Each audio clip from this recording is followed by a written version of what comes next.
प्रभु यीशु में प्यारे बहन और भाइयों, आप सबको जय मसीह की। और मैं खुदावंद से दुआ करता हूं कि आप सब लोग खैरियत से होंगे और परमेश्वर का धन्यवाद दें कि आज उसने हमें एक और समय दिया, एक नई ज़िंदगी का दान दिया। ये गिफ्ट है खुदावंद की तरफ से कि आज की रोशनी हमने देखी। और प्रभु का धन्यवाद दें कि उसने हमें ये एक और समय दिया कि उसके पवित्र वचन को सुने। मैं आप लोगों का धन्यवाद करता हूं जितने लोग इस स्टडी से जुड़ते हैं, इसमें भाग लेते हैं, इसको सुनते हैं और दूसरों के साथ शेयर करते हैं। प्रभु आप उनको आशीष दें। परमेश्वर का धन्यवाद देते हैं कि उसने हमें ये एक समय दिया कि आज एक बार फिर हम यहाँ पर जमा हुए और उसके पवित्र और मधुर वचन को सुने। बहन और भाइयों, मैं आपसे गुजारिश करता हूँ, रिक्वेस्ट करता हूँ कि वीडियो के आखिर तक बने रहें, क्योंकि आज का जो टॉपिक है हमारा वो बहुत अहम है, जिसको हम पिता, पुत्र और पवित्र आत्मा कहते हैं। हम तीन व्यक्तियों में एक परमेश्वर को मानते हैं। We confess one God in three persons. So मेहरबानी करके इस सब्जेक्ट को हम बड़ी बारीकी से देखेंगे। और ये जो सब्जेक्ट है ये परमेश्वर ने अपने आसमान पर जाने से पहले अपने शागिर्दों को बताया कि पिता, पुत्र और पवित्र आत्मा क्या है।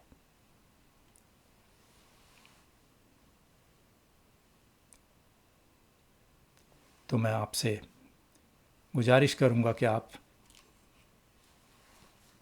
इस स्टडी में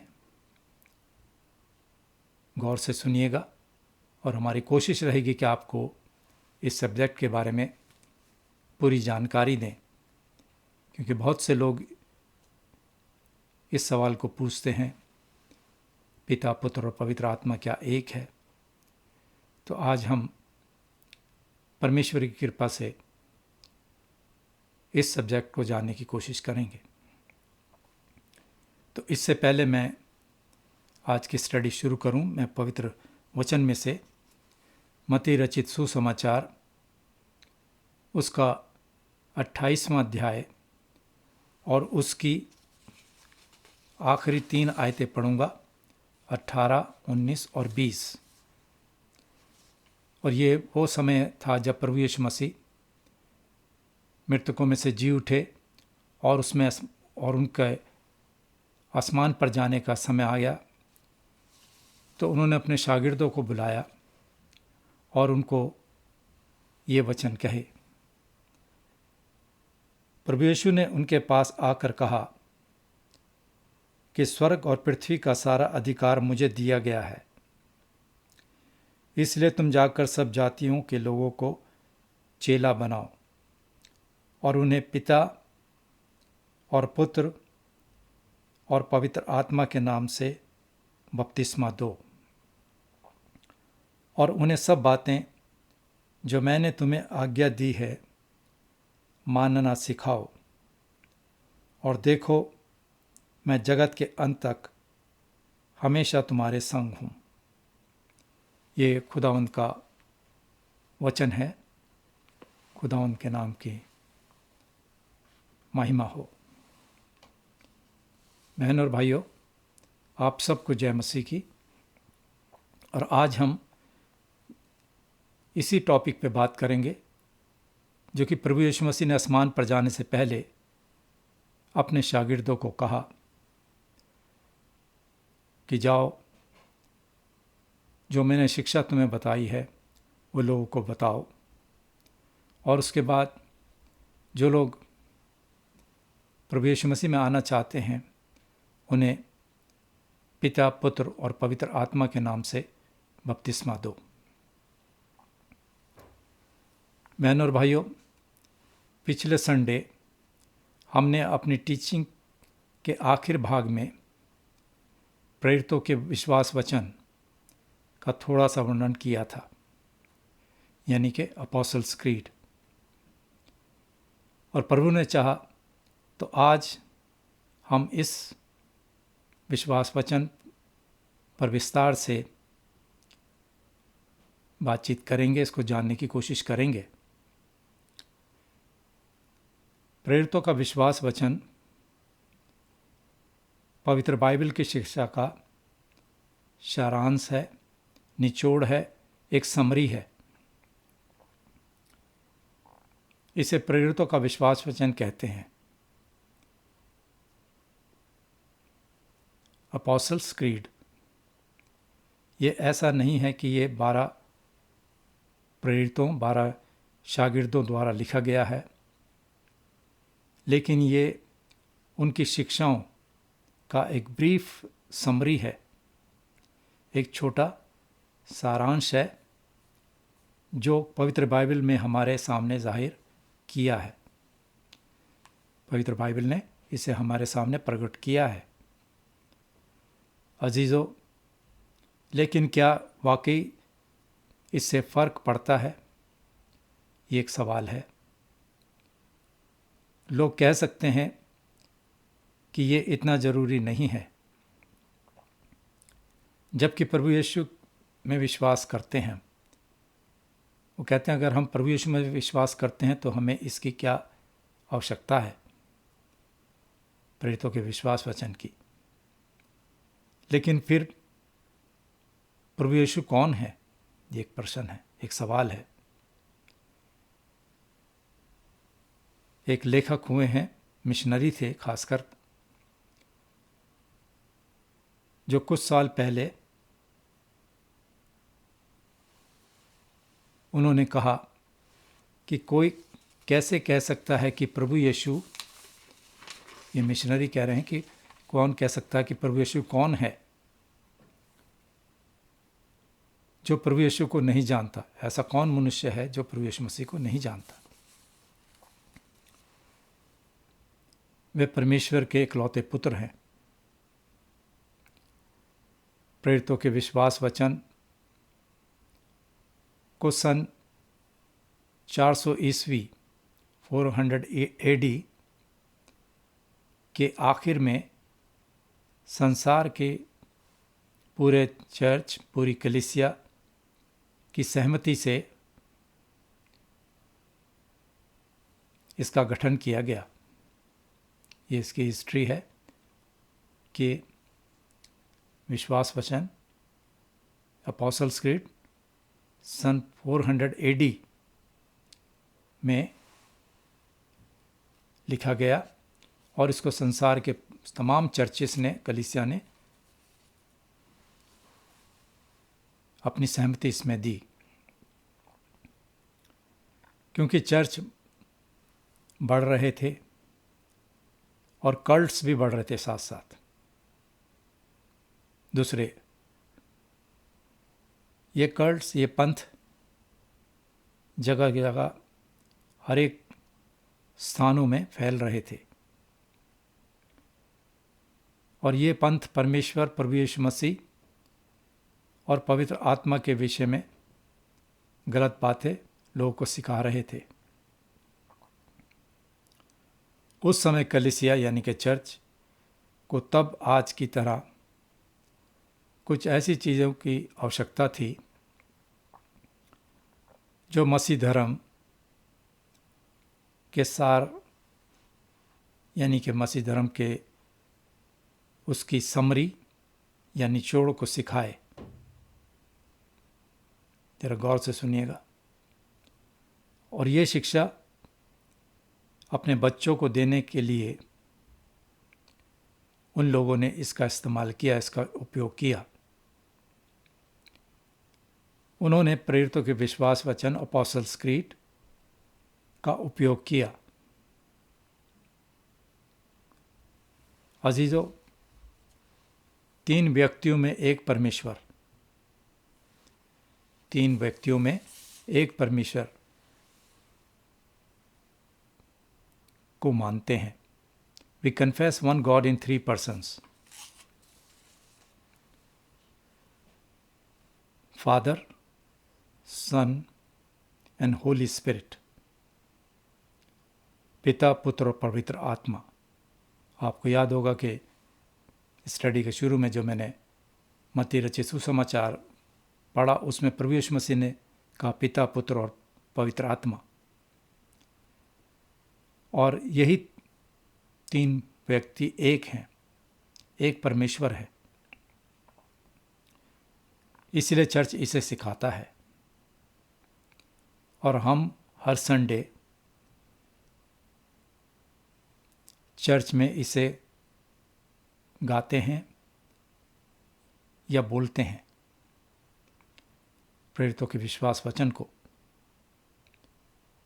इस वचन, इस क्रीड का अर्थ है, इसका मतलब है मैं विश्वास करता हूँ या करती हूँ। मैं एक परमेश्वर में विश्वास करता हूँ, पिता, पुत्र और पवित्र आत्मा। नंबर एक सच्चे परमेश्वर पर, वन ट्रू गॉड। बहनों और भाइयों, प्रेरितों के विश्वास वचन को हम 3 भागों में बांट सकते हैं या बांटा गया है। पहला, मैं विश्वास करता हूँ सर्वशक्तिमान पिता परमेश्वर पर। दूसरा, मैं उसके इकलौते पुत्र हमारे प्रभु यीशु मसीह पर विश्वास करता हूँ। और तीसरा, मैं पवित्र आत्मा में विश्वास करता हूँ। और यही 3 बातें हमें मत्ती रचित सुसमाचार उसकी 28 अध्याय की 19 आयत में इसका अनुसरण करते हैं, और जो कि प्रभु यीशु मसीह ने स्वर्ग में जाने से पहले अपने चेलों से ये शब्द कहे थे। प्रभु यीशु मसीह ने कहा, इसलिए तुम जाकर सब जातियों के लोगों को चेला बनाओ और उन्हें पिता और पुत्र और पवित्र आत्मा के नाम से बपतिस्मा दो। अजीजों, प्रभु यीशु मसीह ही सच्चे और जीवित परमेश्वर हैं, जिन्होंने मृत्यु के दंड को तोड़कर हम सब विश्वासियों को मृत्यु से आज़ाद किया। और कोई देवता या कोई और देवी देवता वास्तविक नहीं है, ना कोई अल्लाह, ना कोई बुद्धा, ये सब वास्तविक नहीं है।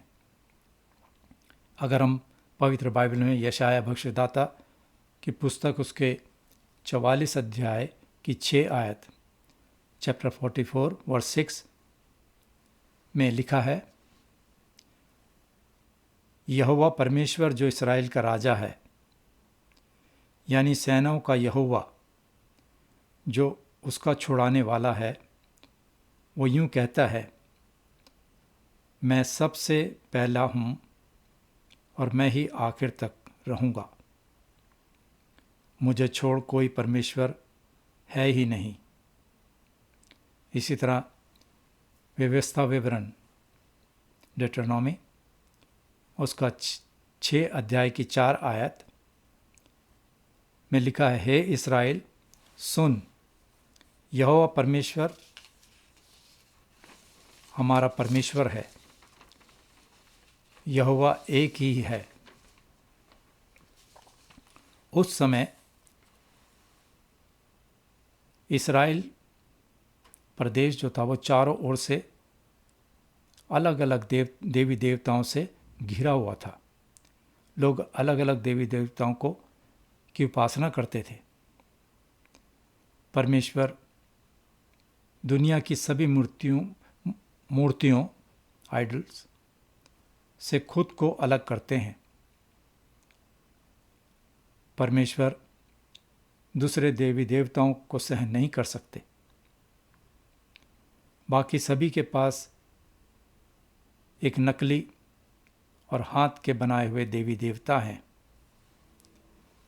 मगर विश्वासी जो प्रभु यीशु मसीह में विश्वास रखते हैं विश्वासी, उनको एक ख़ास इख्तियार दिया गया है, एक विशेष अधिकार हासिल है कि हम एक सच्चे और जीवित परमेश्वर को जानकर धन्य हैं। अगर हम नए नियम में कुरिन्थियों के नाम पौलुस प्रेरित की पहली पत्री उसका 8 अध्याय और उसकी 4 और 6 आयत पढ़ें, जिसमें पौलुस प्रेरित बताते हैं और लिखते हैं, हम जानते हैं कि मूर्त संसार में कोई चीज़ नहीं, जगत में कोई चीज़ नहीं, और एक को छोड़ और कोई परमेश्वर नहीं, तो भी हमारे नज़दीक तो एक ही परमेश्वर है। नंबर 2, एक सच्चा जीवित परमेश्वर, हमारे परमेश्वर 3 व्यक्तियों में एग्जिस्ट हैं, मौजूद हैं। वो कोई 3 देवता नहीं है, इस बात को याद रखें। पवित्र बाइबल कहती है कि वो एक परमेश्वर है, पिता, पुत्र और पवित्र आत्मा। मत्ती रचित सुसमाचार उसके 28 अध्याय के 19 आयत जो हमने पढ़ी थी पहले, उसमें प्रभु यीशु मसीह कहते हैं, इसलिए तुम जाकर सब जातियों के लोगों को शागिर्द बनाओ और जो विश्वास करे उन्हें पिता और पुत्र और पवित्र आत्मा के नाम से बपतिस्मा दो। मेहरबानी से इस बात पर ध्यान दें कि प्रभु यीशु मसीह नाम बोलते हैं, ना कि नामों। प्रभु यीशु कहते हैं पवित्र आत्मा के नाम से, सिंगुलर वर्ड यूज करते हैं, एक वचन। प्रभु परमेश्वर इसकी एकता को साफ तौर से जाहिर करते हैं, इसका खुलासा करते हैं। जब प्रभु पिता परमेश्वर और पवित्र आत्मा के विषय में बताते हैं तो हमारे बपतिस्मे के समय हम पिता, पुत्र और पवित्र आत्मा एक साथ मौजूद होते हैं। जब हम किसी को बपतिस्मा देते हैं या हमारा बपतिस्मा हुआ था विश्वासियों का, तो उस समय पिता, पुत्र और पवित्र आत्मा एक साथ वहाँ हाजिर थे, मौजूद हैं। पवित्र आत्मा एक परम आवश्यक है, बहुत ज़रूरी है। ये पिता और पुत्र के बराबर है। अगर हम पवित्र बाइबल का पहला अध्याय जेनेसिस, उत्पत्ति और उसकी दूसरी आयत पढ़ें, जिसमें हमें पता चलता और लिखा है, और पृथ्वी बेडौल और सुनसान पड़ी थी और गहरे जल के ऊपर अंधियारा था और परमेश्वर का आत्मा जल के ऊपर मंडलाता था। परमेश्वर का आत्मा। और इसी की 26 आयत इस बात की पुष्टि करती है। आज पवित्र आत्मा विश्वासियों के उद्धार, आध्यात्मिक विकास और शक्ति देने में अहम भूमिका निभाता है। उद्धार, सल्वेशन के समय में परमेश्वर का आत्मा हर एक नए विश्वासी के अंदर हमेशा के लिए रहता है।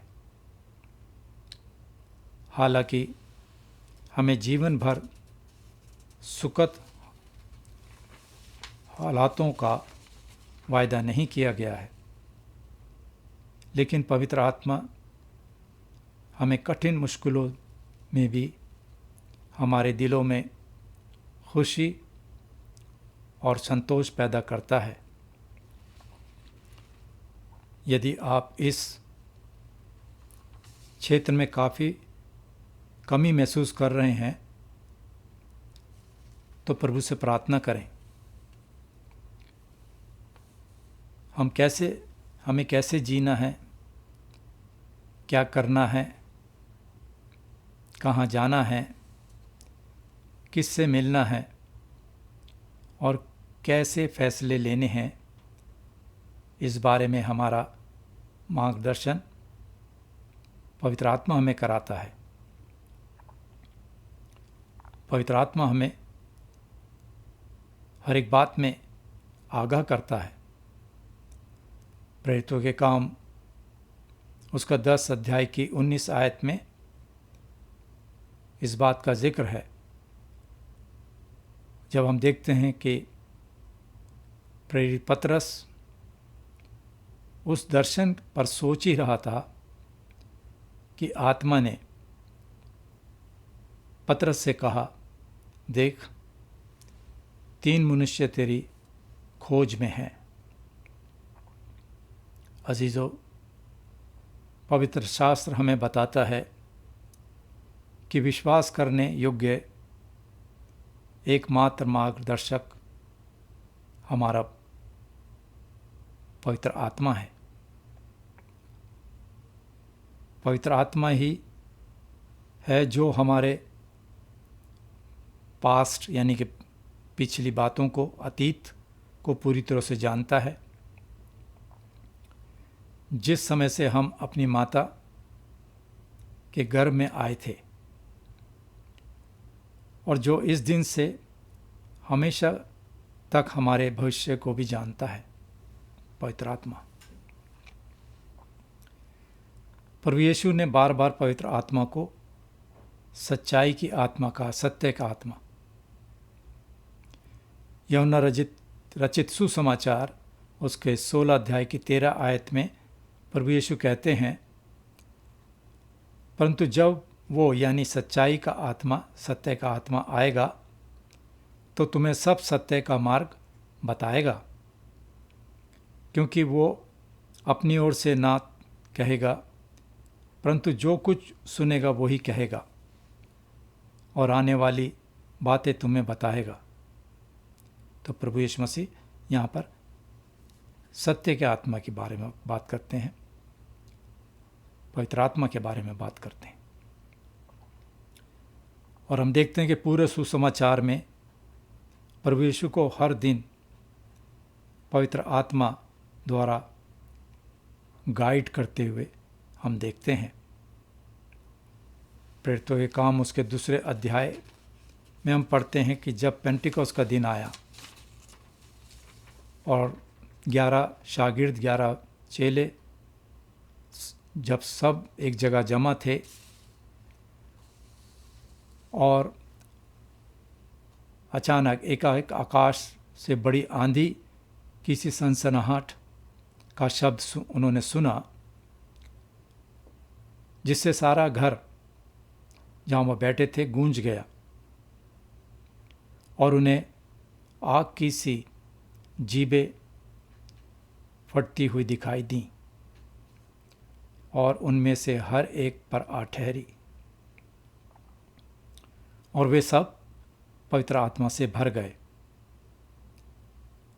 और जिस प्रकार आत्मा ने उन्हें बोलने की सामर्थ्य दी थी, वे अन्य अन्य भाषा बोलने लगे।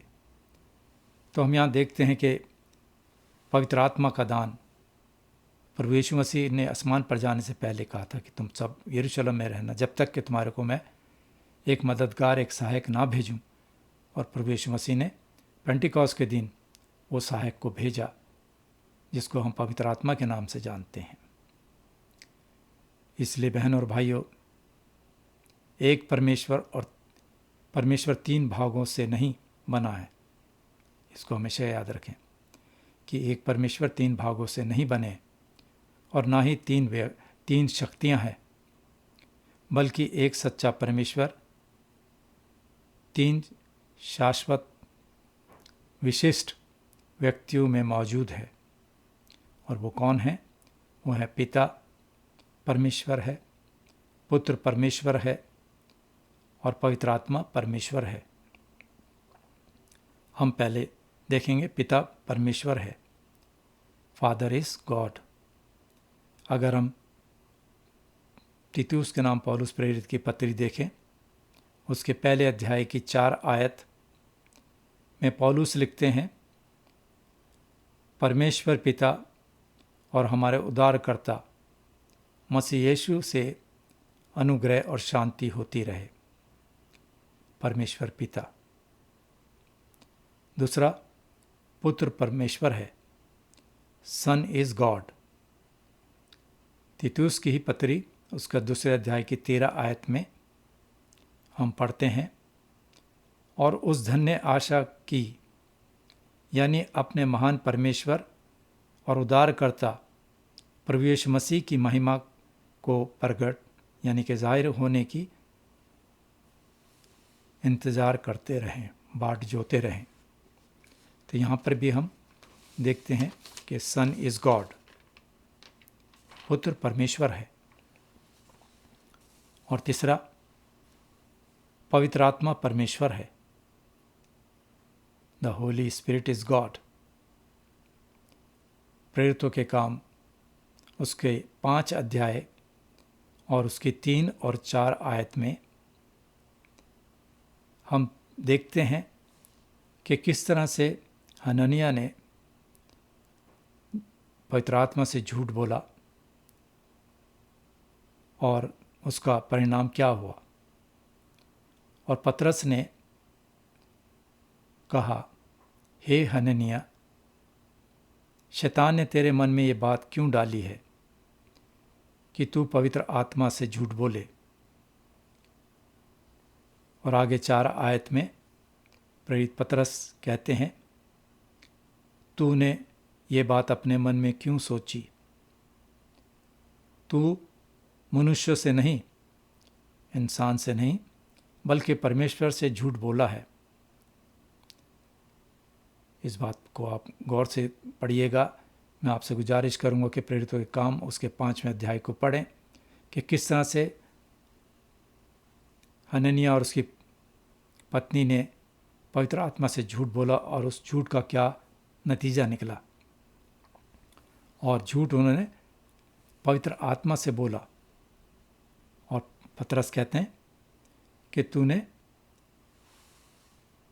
परमेश्वर से झूठ बोला, बल्कि परमेश्वर से झूठ बोला। पवित्र आत्मा अजीजों एक बिजली के करंट की तरह नहीं है, ना तो ये मात्र बल या शक्ति है, बल्कि पवित्र आत्मा परमेश्वर है। पवित्र बाइबल सिखाती है कि पवित्र आत्मा हमको सलाह और आराम देता है। यूहन्ना रचित सुसमाचार उसके 14 अध्याय की 16 आयत में प्रभु यीशु कहते हैं, और मैं पिता से विनती करूंगा और वो तुम्हें एक सहायक देगा, मददगार, कि वो हमेशा तुम्हारे साथ रहे। यहाँ प्रभु यीशु मसीह सहायक यानी कि पवित्र आत्मा के बारे में कह रहे हैं कि एक सहायक देंगे। रोमियो के नाम पौलुस प्रेरित की पत्री उसके 8 अध्याय की 27 आयत में पौलुस कहते हैं कि पवित्र आत्मा हमारे लिए विनती करता है, हमारे लिए प्रार्थना करता है। इसी तरह इफिसियों के नाम पौलुस प्रेरित की पत्री उसके 4 अध्याय की 30 आयत में प्रेरित पौलुस कहते हैं, और परमेश्वर के पवित्र आत्मा को उदास मत करो, उसको शोकित मत करो। तो बहन और भाइयों, ये 3 परमेश्वर हैं। ये 3 व्यक्ति नहीं, 3 व्यक्तियों में एक परमेश्वर है जो इस बात को जाहिर करता है, पिता, पुत्र और पवित्र आत्मा। और तीनों एक और बराबर हैं, तीनों बराबर हैं, उनकी महिमा समान एक समान है। ऐसा कभी नहीं था जब पिता नहीं था, जब पुत्र नहीं था और जब पवित्र आत्मा नहीं था। अजीजों, हम अपने सीमित दिमाग के साथ इस अद्भुत और अतुल्य परमेश्वर को समझने में उसके काबिल नहीं है, सक्षम नहीं है, जो खुद को पवित्र बाइबल में 3 व्यक्तियों में एक परमेश्वर के रूप में जाहिर करते हैं। सिर्फ विश्वास के द्वारा हम परमेश्वर के वचन को स्वीकार करते हैं, और ऐसा हम एक विश्वास भरे हृदय से इस बात को हम करते हैं।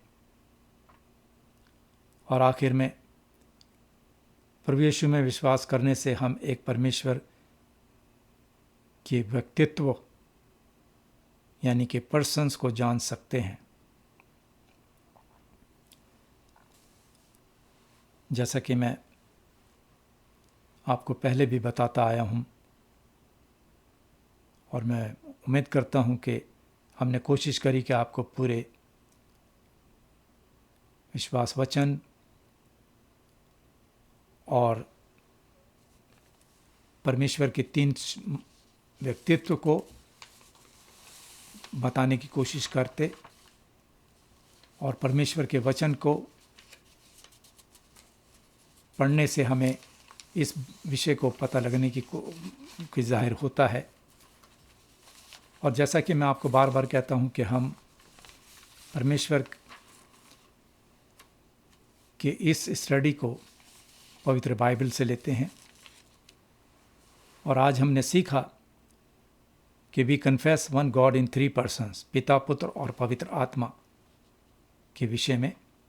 तो मैंने जो भी ये स्टडी ली, ये मैंने पवित्र बाइबल में से लेने की कोशिश करी। तो मैं इसके रेफरेंसेस आपको लिखाता हूँ, आप मेहरबानी से अपने घरों में इनको चेक कीजिएगा ताकि आपको और मदद मिले। पहला, मत्ती रचित सुसमाचार, उसका 28 अध्याय और उसकी 18 से 20 आयत। मेहरबानी से विश्वास वचन पढ़िए, अपोस्टल्स क्रीड। फिर उसके बाद मैंने पुराने नियम में से यशायाह नबी की पुस्तक, उसका 44 अध्याय 44 चैप्टर, उसकी 6 आयत। व्यवस्था विवरण नामक पुस्तक, उसका 6 अध्याय की 4 आयत। कुरिन्थियों के नाम पौलुस प्रेरित की पहली पत्री, उसका 8 अध्याय